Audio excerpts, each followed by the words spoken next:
I had these obsessive desires and thoughts wanting to control them, to, I don't know how to put it, possess them permanently. And that's why you killed them. Right, right. Not because I was angry with them, not because I hated them, but because I wanted to keep them with me. And as my obsession grew,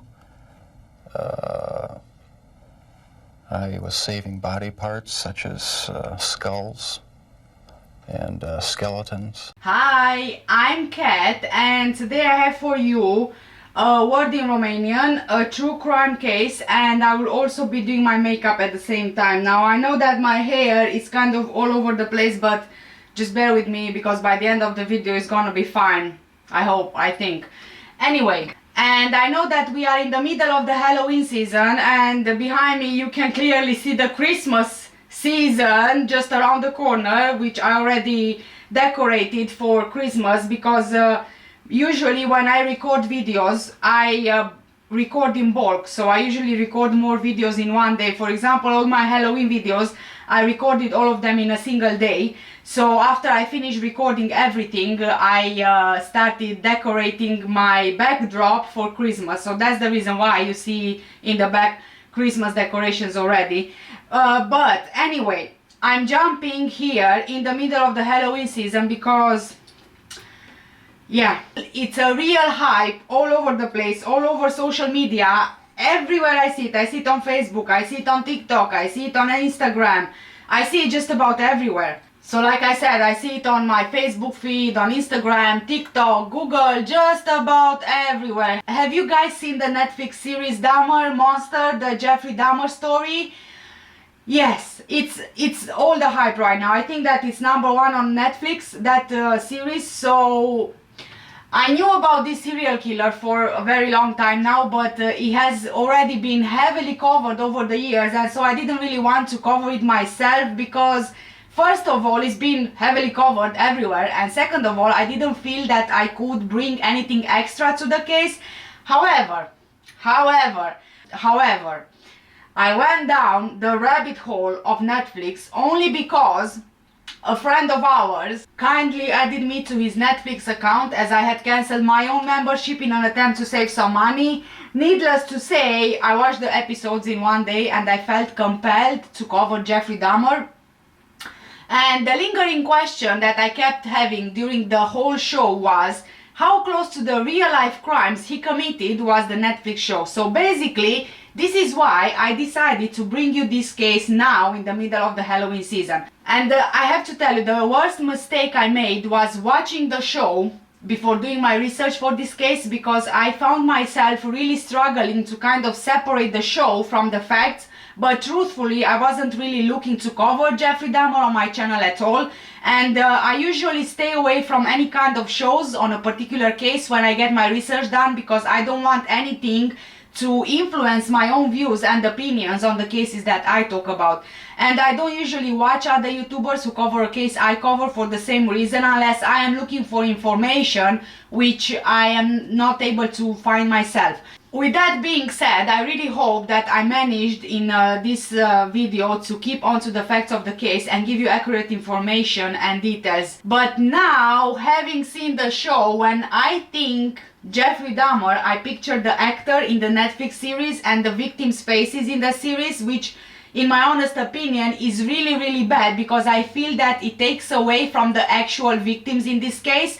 So initially I planned to cover this case in one video only, but after having done my research, there's so much information out there that I will have to split this into two parts because I really want to give you everything. So before we get into the full story of Jeffrey Dahmer, the word in Romanian for you today is cannibal. Cannibal. Cannibal. Cannibal. Well done, guys, you just said cannibal, and I think it's quite fitting in today's case. Now, if you've heard of Jeffrey Dahmer, probably my disclaimer is not going to, you know, affect you in any way, or is not going to stop you from watching the video in any way, but I'll be giving the disclaimer And fair warning, a lot of the things I'll be talking about, they might be triggering for you, because I'll be covering necrophilia, sex acts after death, and cannibalism, and a lot of gruesome details. So yeah, are you guys ready? I think it's time to get into it. So let's start with Dahmer's early life. Jeffrey Dahmer was born on 21st of May 1960 in Milwaukee, Wisconsin. He was the first of two sons of Joyce Annette, a teletype machine instructor, and Lionel Herbert Dahmer, a Marquez University chemistry student and later a research chemist. Lionel Dahmer was of German and Welsh ancestry, and Joyce Dahmer was of Norwegian and Irish ancestry. According to some sources, Jeffrey didn't get much attention as an infant. However, other sources claim that he was just adored as an infant and toddler by both of his parents. His mother Joyce, she was usually tense, constantly in need for attention and sympathy, and quite argumentative with both her husband and their neighbors as well. Joyce was a hypochondriac who had depression. She demanded constant attention and would spend a lot of her time in bed. She once attempted to kill herself by taking Equanil, which I believe is anti-anxiety medication. By the time Jeffrey was in first grade at school, his father's studies kept him away from home much of the time, and when he was home, his wife wanted all the attention for herself. As a result of this, Lionel and Joyce didn't spend a lot of time with Jeffrey, who later said that from an early age he felt unsure of the solidity of the family, recalling extreme tension and a lot of arguments between his parents during his early years. As a toddler, Jeffrey was energetic and he was really a happy child, but he became quite withdrawn after having a double hernia surgery shortly before he turned 4 years old. At elementary school, he was seen as quiet and shy, and one teacher later said that she detected early signs of abandonment in Jeffrey because of his father's absence for most of the time and his mother's illnesses. Her symptoms actually increased significantly when she became pregnant with her second child, and this abandonment issue will play a fundamental role in Jeffrey's later life and his crimes. Even with all of this going on in elementary school, Jeffrey did have a small number of friends. In October 1966, the family moved to Doylestown, Ohio. When Joyce gave birth in December of that year, Jeffrey was allowed to choose the name of his new baby brother, and he actually chose to call the baby David. In that same year, Lionel, Jeffrey's dad, earned his degree and started working as an analytical chemist in nearby Akron, Ohio. From an early age, Jeffrey showed an interest in dead animals, but this didn't really come on its own. It's possible that his fascination with dead animals began when he was 4 years old and he saw his father removing animal bones from beneath the family home. According to Lionel, Jeffrey was fascinated by the sound that the bones would make, and he became preoccupied with animal bones, which he initially called his fiddlesticks. He would sometimes search beneath and around the family home for even more bones, and he even explored the bodies of live animals to see where their bones were located.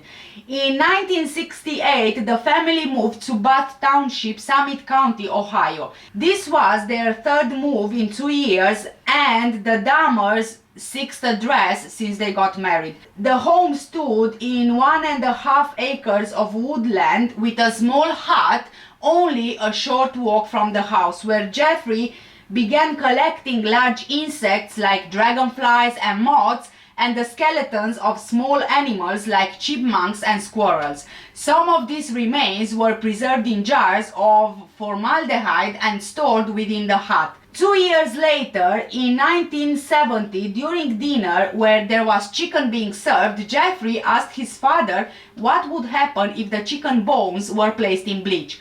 Lionel, very happy, believing this was his son's scientific curiosity, showed him how to safely bleach and preserve animal bones. Jeffrey applied these preserving techniques into his own bone collecting and also began collecting dead animals, including roadkill which he would dissect and bury beside the hut, with the skulls sometimes placed on top of makeshift crosses. Now, you need to keep in mind that by this point Jeffrey was only 10 years old. I personally don't feel that it was appropriate for his father to teach him the things that he did at such a young age. Even though, yes, he did show fascination, I don't think that this would have been something that should have been nurtured at such a young age. He was 4 years old when he first saw the animal bones, but his father didn't find his fascination unusual at such a young age. In fact, his father was quite pleased with his son's interest. Yes, I get that children, they do show some interest or even an obsession with a certain thing when they are very young, but I feel like, you know, at that age a parent shouldn't really nurture an obsession. Yes, you can show interest as a parent in your child's interests, but introduce other things as well, you know, try to offer a variety of things that your child could be interested in. According to one friend, Jeffrey Dahmer told him that he was curious how animals fitted together. In one instance, in 1975, Jeffrey decapitated the carcass of a dog before he nailed the body to a tree and impaled the skull on a stick in the woodland behind his house. Oh, by the way, I just realized that I forgot to do my eyebrows, so I'll be back in a sec. So as I said about the carcass of the dog, so as a prank, what Jeffrey did, he later asked his friend to check out his display, claiming that he discovered the remains by chance. That same year, in 1975, Lionel showed his son how to preserve animal bones. By this point, Joyce, Jeffrey's mom, she began increasing her daily consumption of Equanil, laxatives and sleeping medication, further minimizing her physical contact with her husband and her children. From his freshman year at Reverie High School, Jeffrey, he was seen as an outcast, and by the age of 14, he began drinking beer and hard alcohol during the day, frequently hiding the alcohol inside the jacket that he wore to school.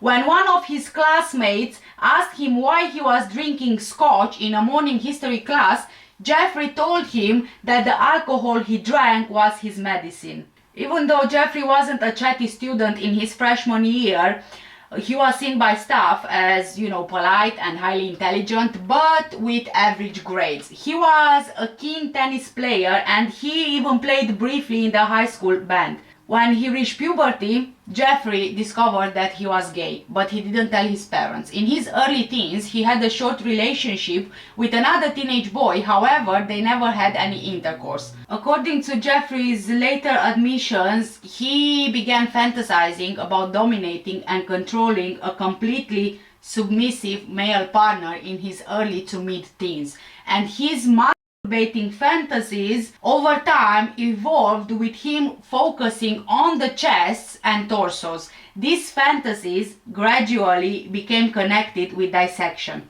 When he was around 16 years old, Jeffrey had a fantasy of rendering unconscious a particular male jogger that he found attractive, and then actually using his body. One time, Jeffrey hid himself in the bushes with a baseball bat to wait for this man. However, he didn't pass by on that particular day. So I think that at this point it's kind of, you know, safe to assume that Jeffrey was following him. He was watching his jogging routine.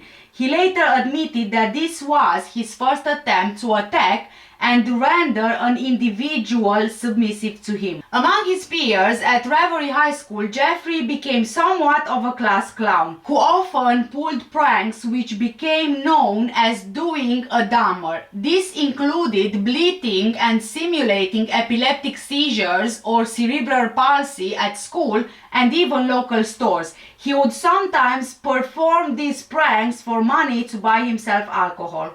By 1977, Jeffrey's grades in school dropped. His parents hired a private tutor, but didn't really have much success with it. That same year, in an attempt to save their marriage, his parents attended counseling sessions. However, they continued to argue frequently.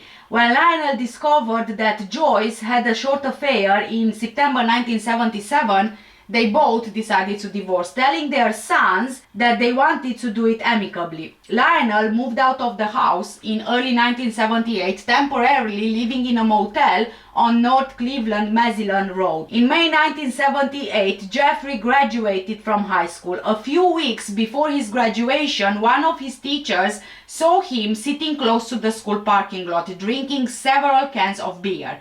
When the teacher threatened to report him, Jeffrey said that he was having a lot of problems at home and that the school's guidance counselor was aware of these problems. Joyce and David, Jeffrey's brother, moved out of the family home to live with relatives in Chippewa Falls, Wisconsin.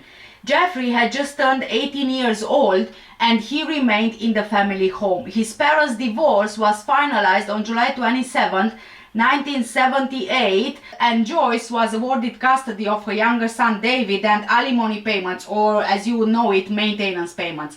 Jeffrey Dahmer committed his first murder in 1978, 3 weeks after he had graduated high school. On June 18, 1978, Jeffrey picked up a hitchhiker called Stephen Mark Hicks, who was 18 years old.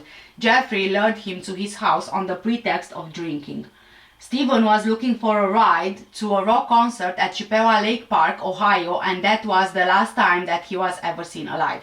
He agreed to accompany Jeffrey to his house on the promise of a few beers with him, as he had the house to himself. According to Jeffrey, when he saw Stephen standing at the roadside, bare-chested, it stirred his feelings, although when Stephen began talking about girls, Jeffrey knew any advances that he would make would be rejected. After a few hours of talking and drinking and listening to music, Stephen wanted to leave. Obviously, he really wanted to get to the concert, but Jeffrey didn't want him to leave, so he bludgeoned Stephen with a 10-pound or 4.5 kilograms dumbbell.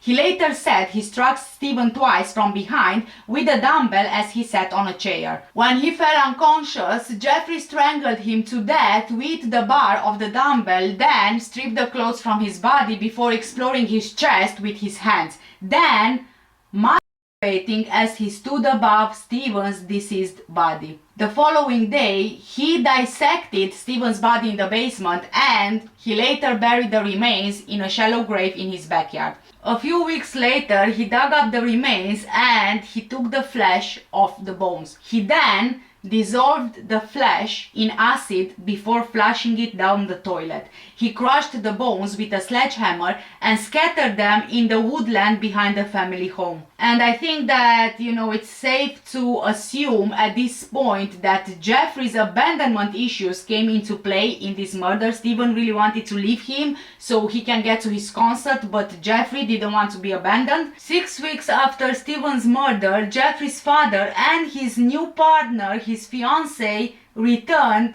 to Jeffrey's home, where they discovered that Jeffrey was living alone at the house. Now, I can't really wrap my head around the fact that Lionel, Jeffrey's father, didn't even check on him. I mean, how did he not know that Jeffrey at this point was living alone? They had no contact whatsoever.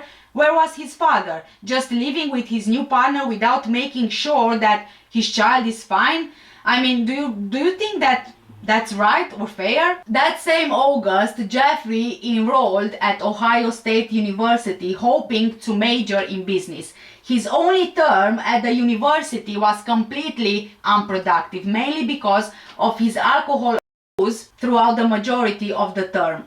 He had failing grades in Introduction to Anthropology, Classical Civilizations, and Administrative Science. The only course that he was successful at was riflery, having received a B- grade. His overall GPA was 0.45/.40. I'm not sure how to interpret that one, but I'm gonna put it on your screen. On one occasion, Lionel surprised his son by visiting him unannounced, only to find his room filled with empty liquor bottles or alcohol bottles. I don't know why I'm struggling to pronounce liquor. Despite his father paying in advance for the second term of university, Jeffrey dropped out of Ohio State University after just 3 months of being there. In January 1979, pressured by his father, Jeffrey enlisted in the United States Army. He underwent basic training at Fort McClellan in Anniston, Alabama, before training as a medical specialist at Fort Sam Houston in San Antonio. He was occasionally reprimanded for intoxication while stationed at Fort Sam Houston. On one occasion, an instance of insubordination resulted in his entire platoon being punished, earning Jeffrey a severe beating from his fellow recruits.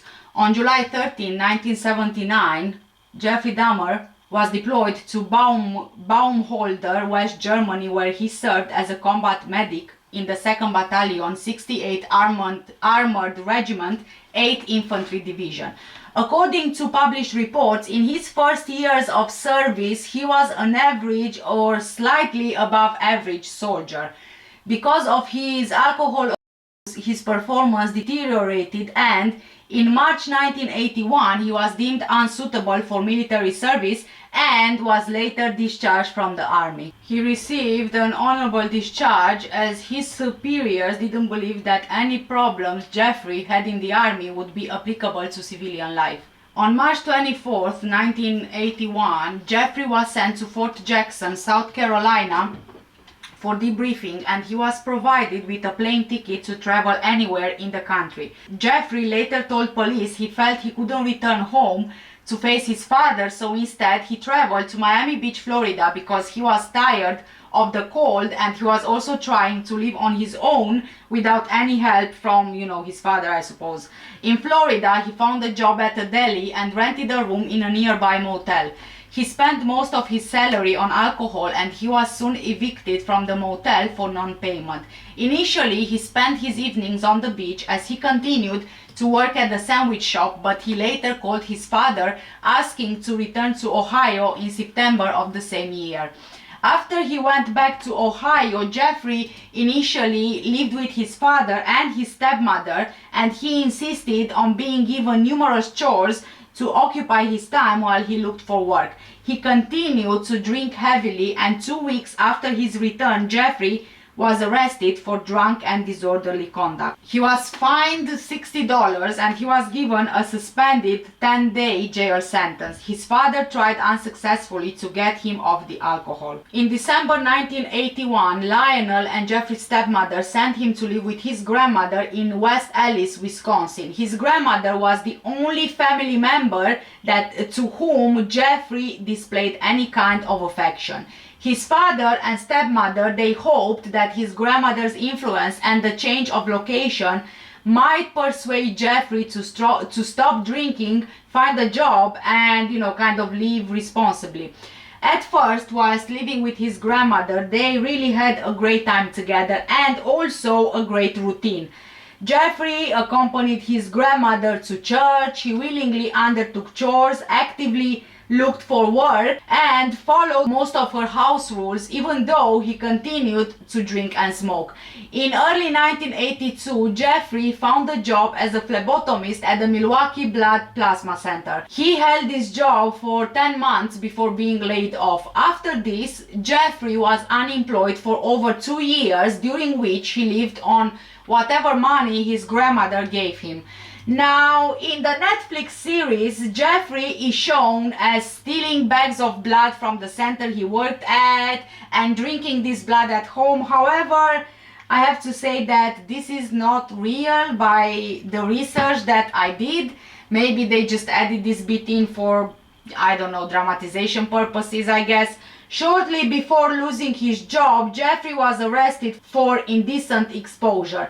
On August the 7th, 1982, at Wisconsin State Fair Park, he was seen exposing himself on the south side of the Coliseum, in which 25 people were present, including women and children. He was convicted and fined $50 plus court costs. In January 1985, Jeffrey was hired as a mixer at the Milwaukee Ambrosia Chocolate Factory, where he worked from 11 p.m. to 7 a.m. 6 nights per week, with Saturday evenings off. Shortly after he found this job, something happened. While sitting and reading in the West Allis Public Library, a stranger threw Jeffrey a note offering to perform oral sex on him. Although Jeffrey didn't respond to the offer, this incident stirred in his mind the fantasies of control and dominance that he developed as a teenager, and he started familiarizing himself with Milwaukee's gay bars, bathhouses and bookstores. He is also known to have stolen a male mannequin from a store which he used for sexual stimulation until his grandmother discovered the mannequin in a closet and asked Jeffrey to get rid of it. Now, about this mannequin, in the Netflix series, the grandmother is shown to have found the mannequin in Jeffrey's bed and then disposed of it, later telling Jeffrey, who then became enraged at her for doing that. However, in reality, like I just said now, she asked him, she was the one who asked him to get rid of it after finding it in the closet. You see why I don't like to watch this kind of shows before doing my research? I feel like it clouds my judgment and then it starts getting quite confusing.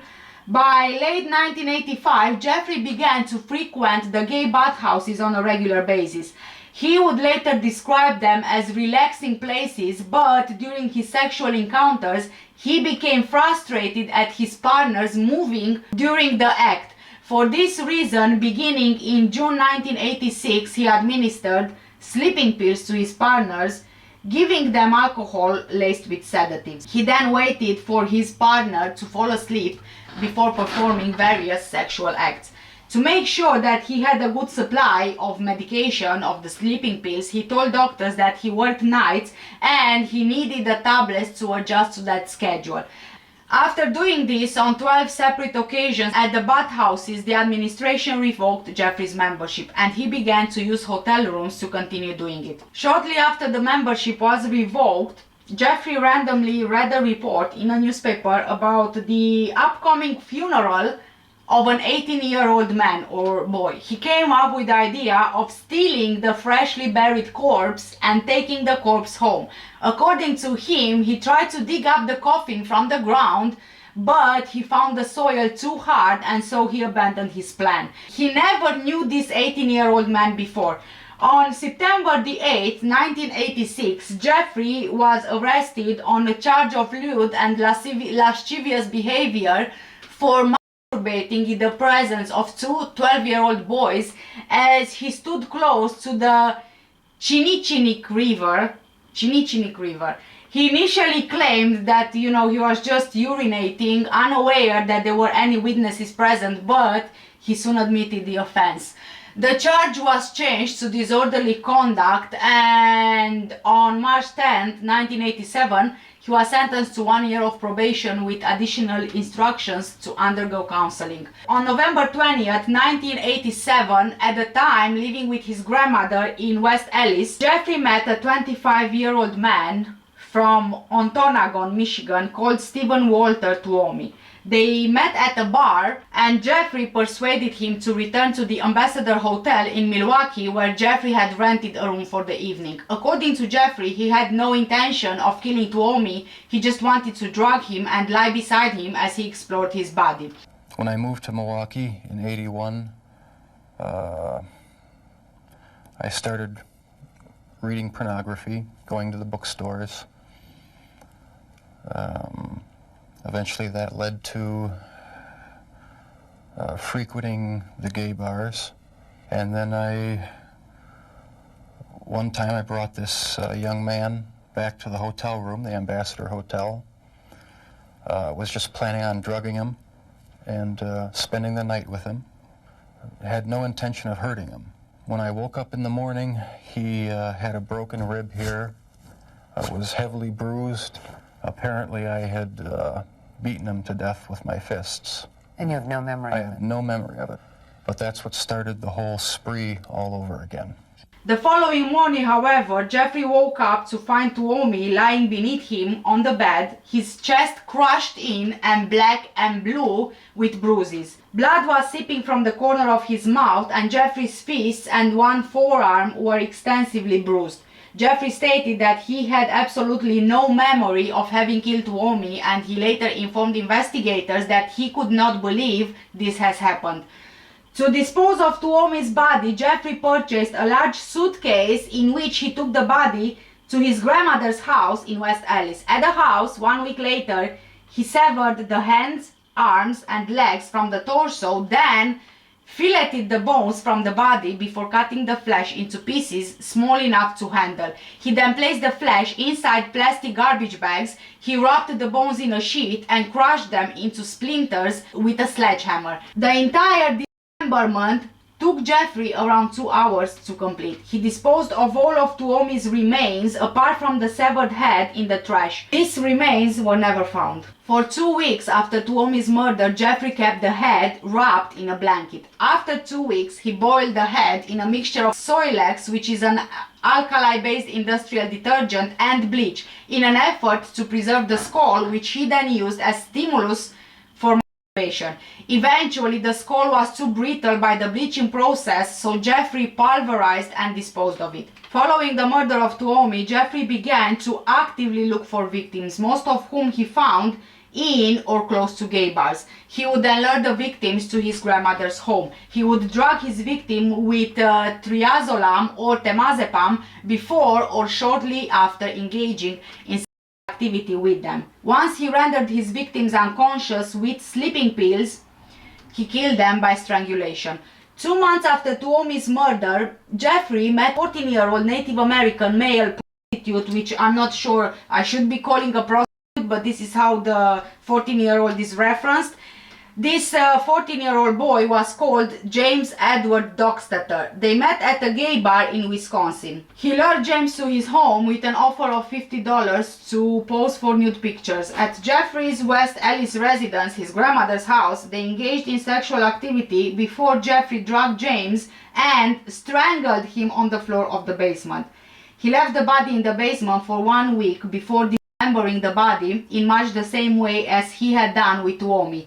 He placed all of James's remains, apart from the skull, in the trash. The skull was boiled and cleansed in bleach before Jeffrey noted it had been rendered too brittle by this process. He pulverized the skull 2 weeks later. On March 24, 1988, Jeffrey met a 22-year-old bisexual man named Richard Guerrero outside a gay bar called The Phoenix. He lured Richard to his grandmother's house.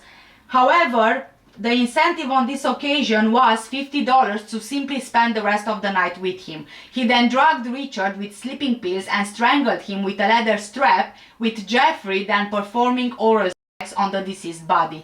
He then dismembered Richard's body within 24 hours of killing him in the basement of his grandmother's house, again disposing of the remains in the trash and retaining the skull before pulverizing it several months later.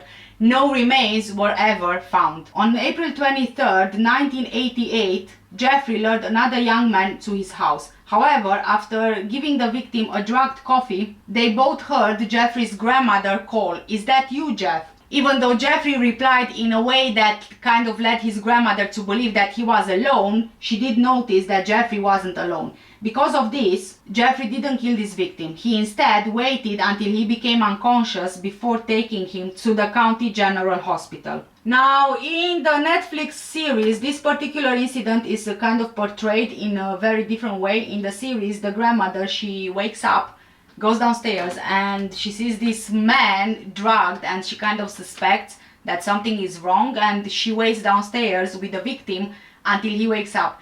Jeffrey and his grandmother then get this man on a bus, and the driver wakes him up at the last stop. This is how the incident is shown in the Netflix series. So I would say that even though the Netflix series is meant to be a documentary type, I think that there are some instances where facts are mixed with fiction, I suppose, like I mentioned previously, for dramatization purposes. In September 1988, Jeffrey's grandmother asks Jeffrey to move out, mainly because of his drinking, his habit of bringing young men to her house late at night, and also the foul smells occasionally emanating from the basement and the garage. I think that Jeffrey's grandmother and even his father, and I suppose the family, kind of suspected that, you know, Jeffrey was gay.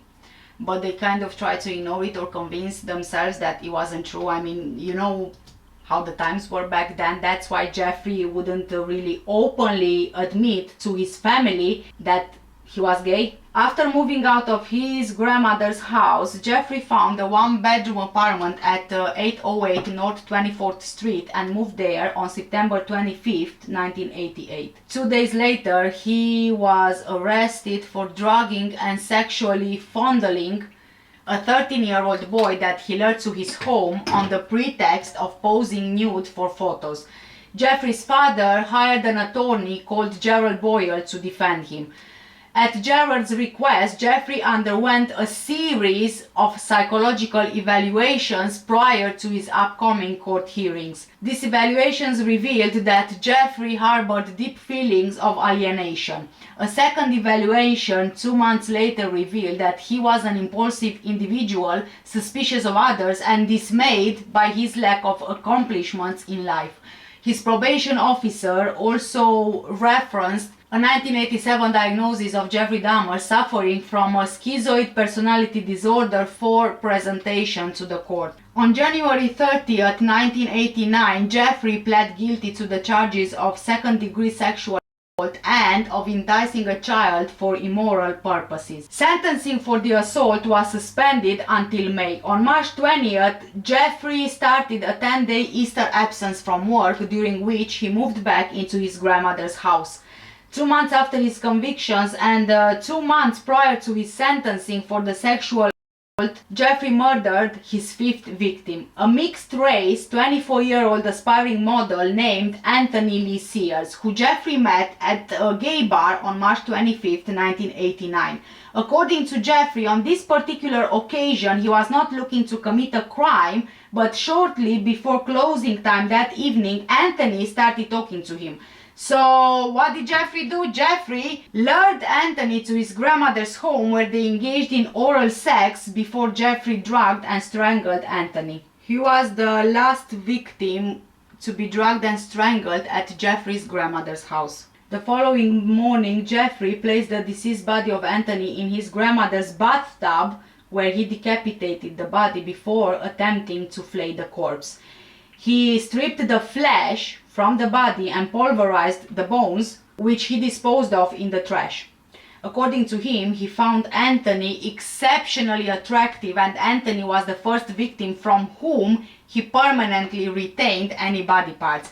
He preserved Anthony's head and genitalia in acetone and stored them in a wooden box, which he later placed in his work locker.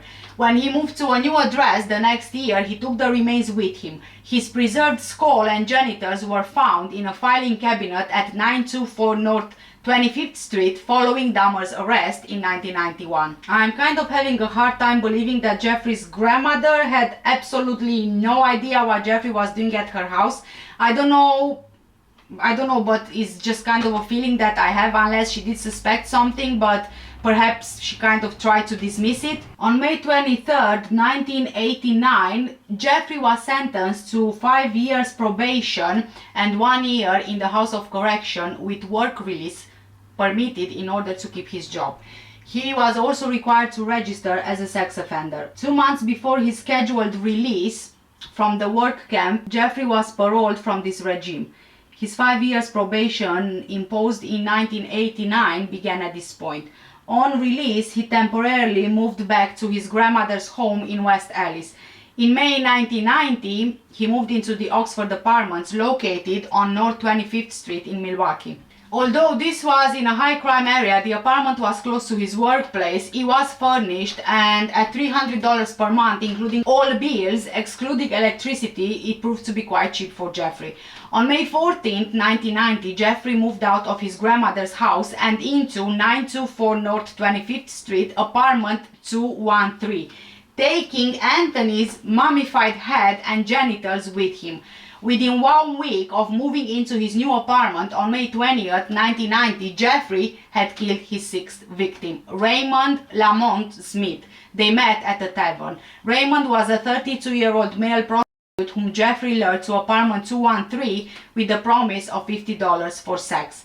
Inside the apartment, he gave Raymond a drink laced with 7 sleeping pills, then manually strangled him on his kitchen floor. He was the first victim to be killed at Jeffrey's apartment. The following day, Jeffrey purchased a Polaroid camera and he then took several pictures of Raymond's body in suggestive positions before dismantling him in the bathroom. He boiled the legs, arms and pelvis in a steel kettle with Soilex, which allowed him to rinse the bones in his sink. He then dissolved the remaining skeleton, excluding the skull, in a container filled with acid. He later spray painted Raymond's skull, which he placed alongside the skull of Anthony, on a black towel inside a metal filing cabinet. Around 1 week after the murder of Raymond Smith, on or around May 27th, Jeffrey lured another young man into his apartment. On this particular occasion, Jeffrey accidentally drank the drink laced with sedatives, which was intended for the victim. When he woke up the next day, he discovered that his intended victim stole several items of his clothing, $300 and a watch. Jeffrey never reported this incident to the police, although on 29th of May he did divulge to his probation officer that he had been robbed. I mean, honestly, if he wanted to kill his victim, obviously he's not going to report the robbery that resulted from him accidentally drinking the laced drink which was intended for, his victim. On 14th of June 1990, Jeffrey lured a 27-year-old friend named Edward Warren Smith to his apartment. He was last seen in his company at a party. Jeffrey drugged and strangled him. Now, rather than immediately acidifying the skeleton or repeating previous processes of bleaching which rendered the previous victim's skulls brittle, Jeffrey placed Edward's skeleton in his freezer for several months in the hope it wouldn't retain moisture. Freezing the skeleton, however, didn't remove moisture, and the skeleton of this victim was acidified several months later. Jeffrey accidentally destroyed the skull when he placed it in the oven to dry, a process which actually caused the skull to explode. He later informed police that he felt rotten after Edward's murder, as he had been unable to retain any parts of his body. No remains were ever found. Quote, "It was my way of remembering their appearance, their physical beauty. I also wanted to keep, if I couldn't keep them there with me whole, I at least could keep their skeletons." This is what Jeffrey said in February 1993 about his motivations for both taking photos of his victims and keeping sections of the skeletons. Again, I have to say, it shows the abandonment issues that, Jeffrey was having. Less than 3 months after the murder of Edward Smith, Jeffrey met a 22-year-old Chicago native called Ernest Marquez Miller outside a bookstore on the corner of North 27th Street. Ernest was a dance student. He agreed to accompany Jeffrey to his apartment for $50 and further agreed to allow him to listen to his heart and stomach. When Jeffrey attempted to perform oral sex on Ernest, he was informed that this will cost him extra. At which point, Jeffrey gave Ernest a drink laced with 2 sleeping pills. According to Dahmer, he was especially attracted to Ernest's physique. He was killed on September the 2nd, 1990 by having his carotid artery severed before being dismembered in the bathtub, with Dahmer storing his entire skeleton in the bottom drawer of a filing cabinet and his heart, biceps and portions of his legs in the freezer for later consumption. Jeffrey had only 2 sleeping pills, that's why he didn't use more. He killed Ernest by slashing his carotid artery with the same knife he used to dissect his victims' bodies. Ernest bled to death within minutes. Jeffrey then posed the nude body for various suggestive Polaroid photos before placing it in his bathtub to dismember him. He repeatedly kissed and talked to the severed head while he dismembered the rest of the body. He wrapped Ernest's heart, biceps and portions of flesh from the legs in plastic bags and placed them in the fridge to eat later. He boiled the remaining flesh and organs into a jelly-like substance using Soilex, which enabled him to rinse the flesh of the skeleton, which he wanted to keep. To preserve the skeleton, Jeffrey placed the bones in a light bleach solution for 24 hours before allowing them to dry on a cloth for 1 week.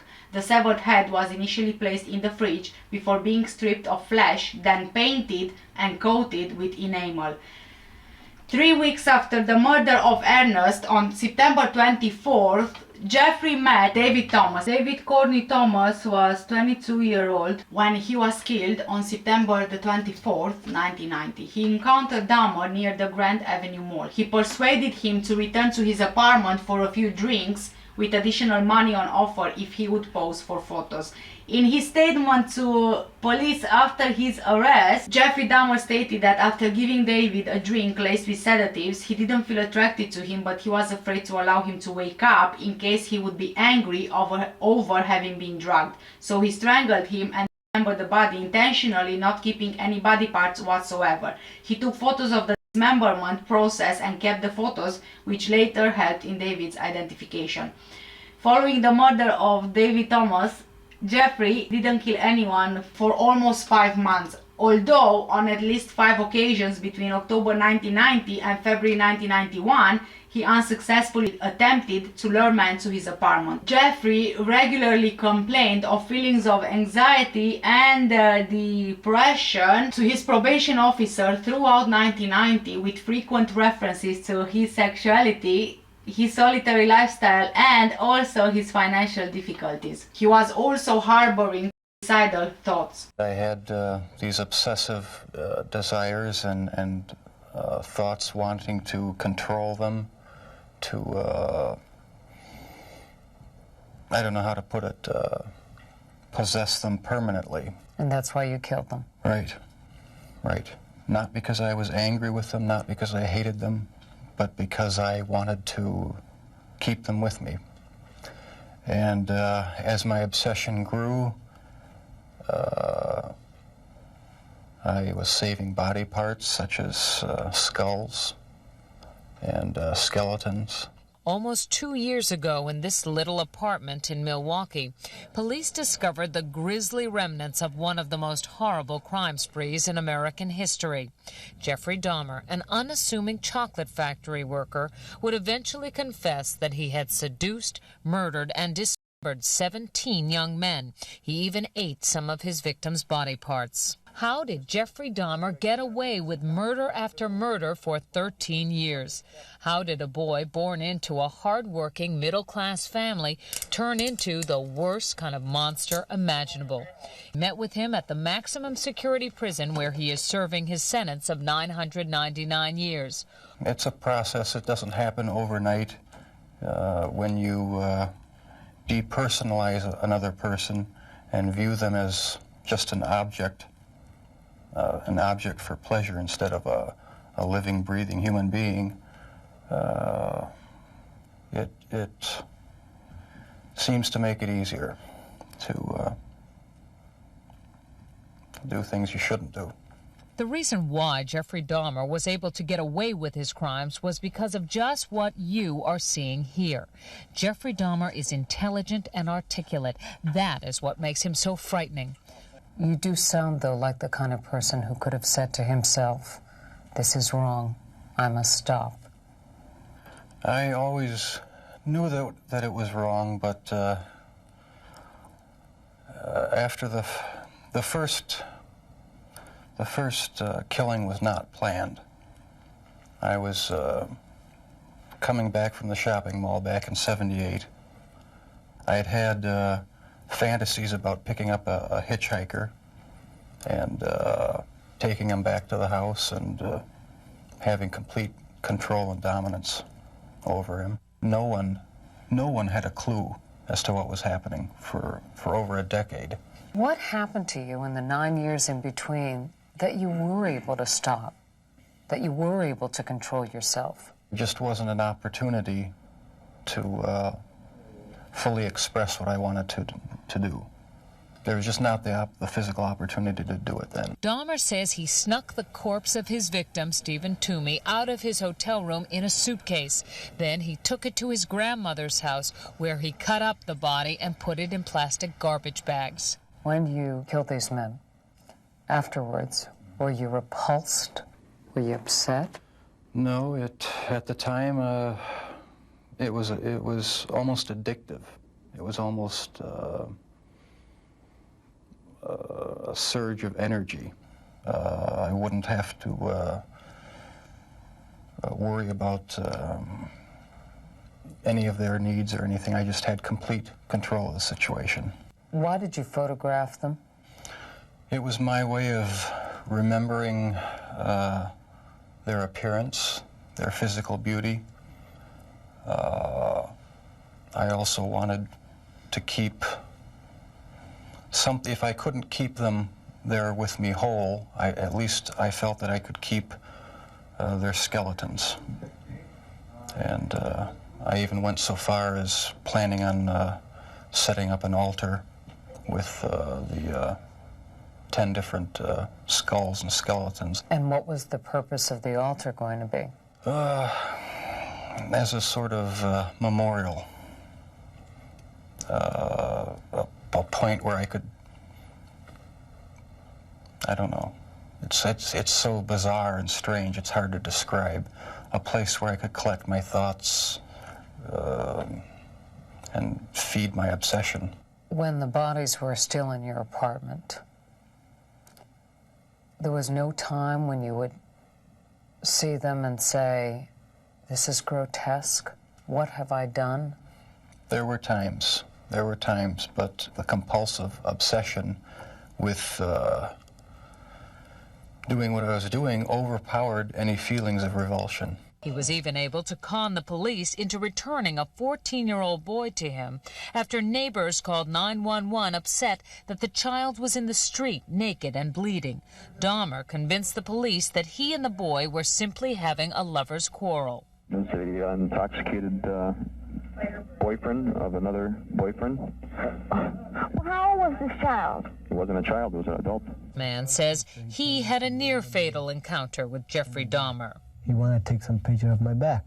He hit me with a rubber hammer on my neck. I felt so hopelessly evil and perverted that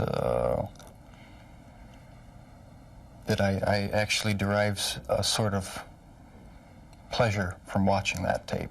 Did you like feeling evil? No, I didn't. But I had tried to overcome the thoughts, and it worked for a while, but eventually I gave in. Do you still feel those same urges? Do you still feel that compulsion, that obsession? I wish I could say that it just left completely, but no, there are times when I still do have the old compulsions.